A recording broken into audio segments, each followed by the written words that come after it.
Good morning, students. How are you? Fine. Hello, class 6 again with our online classes. So, I think everybody is watching the video, whatever videos has been uploaded to you. All these videos I think you are watching and you are taking concentrating on all the videos and paying attention what I have told. Yesterday I told you about the copies, like you have to make a interleave copy. आपको एक interleave copy बनानी है computer के लिए, ठीक है. And in that you will write whatever question answer I will give you after this introduction session. Whatever I will tell you to write, you will write on that interleave copy. Okay, I think most of you are having the books also. So your first chapter is language of computers. Before that I am giving you this introduction to the computer. Okay, yesterday in the previous video I told you about the components of computer. So many parts of components of computer. In that I told you about the input device, output device. Input device from where we give the instructions. Input device वो होता है जिससे हम instructions देते हैं, ठीक है. और output device क्या होता है, जिससे हम informations लेते हैं. input device में क्या क्या था, कीबोर्ड, माउस, स्कैनर, ये सब थे इनपुट डिवाइस जिससे हम इंस्ट्रक्शंस देते हैं. यूज़र इंस्ट्रक्शंस देता है कंप्यूटर को टू प्रोसेस करने के लिए. और आउटपुट डिवाइस क्या करता है, उसी जो इंस्ट्रक्शंस दिया हुआ है उसी का आउटपुट देता है, इंफॉर्मेशन देता है, मीनिंगफुल इंफॉर्मेशन देता है. किसके हेल्प से, अब उसके लिए उसके पास है मॉनिटर, स्पीकर, प्रिंटर, ये सब है उसके आउटपुट इंफॉर्मेशन देने के लिए. जो भी हम इंस्ट्रक्शन दे रहे हैं कीबोर्ड और माउस से, वो मॉनिटर से हमें शो कर रहा है, प्रिंटर से हमें शो कर रहा है, स्पीकर के द्वारा शो कर रहा है. इससे हम आउटपुट डिवाइस ये. नेक्स्ट आ जाता है स्टोरेज डिवाइस. जो भी इंफॉर्मेशन हम रखते हैं, जैसे हमारा ब्रेन है, हमें कोई कुछ बोला है, इसको याद रखना है, तो हम उसको स्टोर करके अपने माइंड में रखते हैं कि हमको ये चीज़ याद रखना है. जैसे हम अपने आंसर्स याद करके रखते हैं. आपको इंस्ट्रक्शन दिया गया है कि आपका एग्ज़ाम है, आपको ये चैप्टर पढ़ना है, तो आप इंस्ट्रक्शंस को फॉलो करके उसका प्रोसेस करते हैं एंड देन उसको आंसर को आप स्टोर करके रखते हैं अपने माइंड में, याद करके रखते हैं.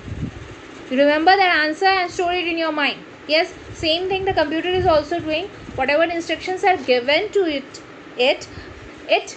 Process it and store it in the storage device. तो स्टोरेज डिवाइस क्या हो जाएगा, रोम एंड रैम. ये दो स्टोरेज डिवाइस हो जाएंगे, रोम और रैम, ठीक है. तो स्टोरेज डिवाइस वो होता है जहां हम स्टोर करके रख रहे हैं इंफॉर्मेशंस को, ठीक है.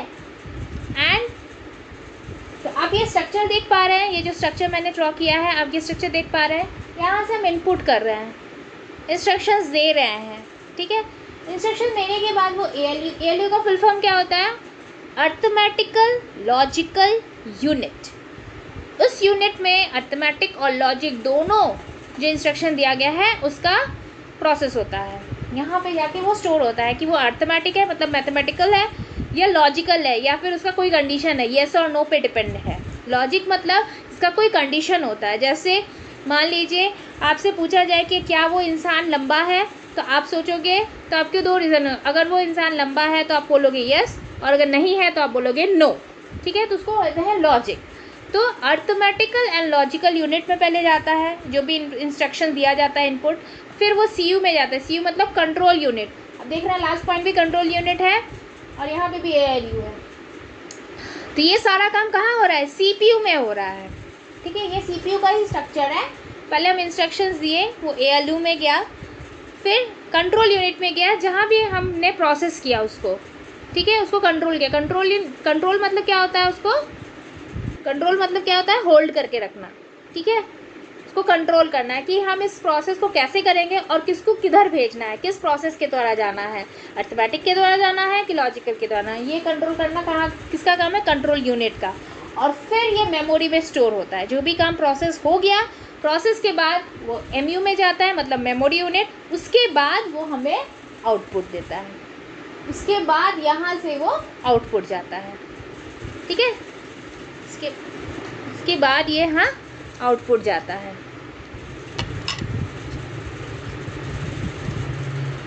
ये आउटपुट जाता है, ठीक है। ALU हो गया, CU हो गया, MU हो गया और उसके बाद ये आउटपुट पे जाता है। तो ये सारे इंस्ट्रक्शंस इस तरह फॉलो करते हैं। स्टोरेज डिवाइस हो गया, स्टोरेज डिवाइस के बाद वो CU का काम कर रहा है। CU भी कंपोनेंट ऑफ कंप्यूटर है क्योंकि यहीं पे हम सारा काम करते हैं। CPU को क्या कहते हैं हम? Central processing unit.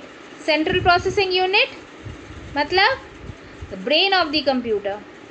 इसको हम क्या कहते हैं? ब्रेन ऑफ द कंप्यूटर, जहाँ इंसान सारा काम करता है। ब्रेन से ही सारे काम होते हैं। आपके पास भी ब्रेन है तो आपका ब्रेन से ही सारा काम हो रहा है, तो यहाँ पे भी ब्रेन से ही सारा। तो ब्रेन कौन है कंप्यूटर का? वो CPU है, सेंट्रल प्रोसेसिंग यूनिट, वो इसका ब्रेन है, तो वो इससे काम करता है। तो ये भी एक कंपोनेंट है। ALU arithmetical and logical unit. हम कौन सा किस टाइप का इंस्ट्रक्शन दे रहे हैं? हम कैलकुलेशन करने दे रहे हैं या एनालिसिस करने दे रहे हैं? ये काम किसका है? ALU का। कंट्रोल यूनिट, जो भी प्रोसेस हो रहा है वो किस तरह से काम किया जाए, कैसे काम किया जाए, किस प्रोसेस में काम किया जाए, ये काम देखने का किसका है? कंट्रोल यूनिट का, ठीक है। तो ये सारे काम, ये मेनली ये जो पार्ट है वो इसी का काम होता है, CPU का ही काम होता है ALU और कंट्रोल यूनिट से काम करने का, ठीक है। तो ये सारे इंस्ट्रक्शंस हैं। ये हो गया आपका component of computer. First part क्या है इसका? Input device. सेकेंड पार्ट क्या है इसका? Output device. थर्ड है storage, then CPU, then ALU and then क्या है? Control unit. ये इसके पार्ट्स हैं, ठीक है। नेक्स्ट हम आपको बताने जा रहे हैं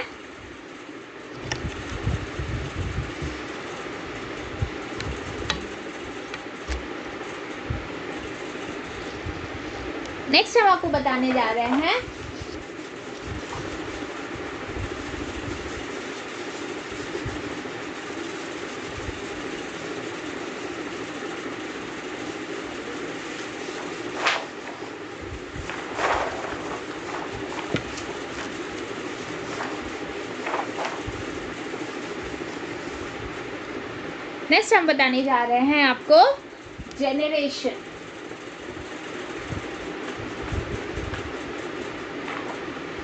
of computer. Generation of computer. Generation of computer क्या है? जेनरेशन मतलब क्या होता है? पीढ़ी, है ना। एक एक पीढ़ी होती है, आपके दादाजी, फिर आपके पापा, फिर आप, ठीक है। वैसे ही कंप्यूटर में भी कई जनरेशन होते हैं, 5 जनरेशन है कंप्यूटर के, ठीक है। पहला फर्स्ट जनरेशन ऑफ कंप्यूटर।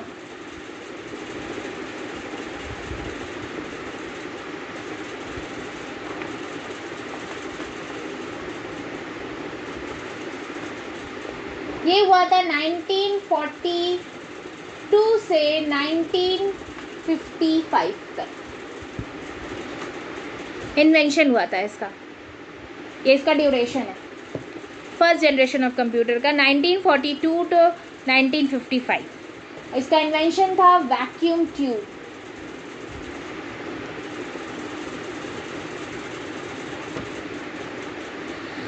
ये जनरेशन 1942 से 1955 तक था। इसका इन्वेंशन वैक्यूम ट्यूब था। वैक्यूम ट्यूब बहुत लार्ज था, बहुत ही बड़ा था, एक रूम के बराबर था और इससे बहुत ज़्यादा हीट जनरेट होता था। इसे सिर्फ कैलकुलेशन के लिए होता था, अर्थमेटिकल कैलकुलेशन के लिए, जैसे प्लस माइनस मल्टीप्लिकेशन, ये सब के लिए। आपको पता है फर्स्ट कैलकुलेटर इन्वेंट हुआ था, इलेक्ट्रिक कैलकुलेटर। उसको कौन इन्वेंट किया था? Charles Babbage. You know who is Charles Babbage? Charles Babbage is the father of the computer. तो उन्होंने इन्वेंट किया था कैलकुलेटर को, जिसमें सिर्फ अर्थमेटिक कैलकुलेशंस होते थे, मतलब एडिशन, सब्ट्रैक्शन, मल्टीप्लिकेशन, ये सब। तो ये जो कंप्यूटर था ये वही काम करता था, सिर्फ कैलकुलेशंस के काम होते थे और कोई काम इसमें होता ही नहीं था। इसका स्पीड बहुत स्लो था, एक्यूरेसी थी नहीं, और मशीन बहुत ही बड़ा था और हीट बहुत जनरेट होता था। इसका एग्जाम्पल था उस टाइम के कंप्यूटर का इनियाक, एडवैक, एडसैक, ये सब नाम होते थे कंप्यूटर के। और ये बहुत ज़्यादा हीट जनरेट करता था। सेकेंड जनरेशन ऑफ कंप्यूटर जब आया,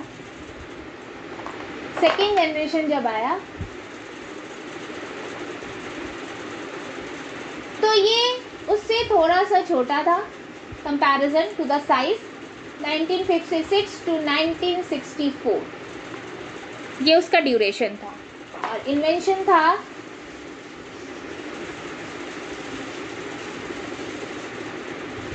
वैक्यूम ट्यूब, ट्रांजिस्टर्स।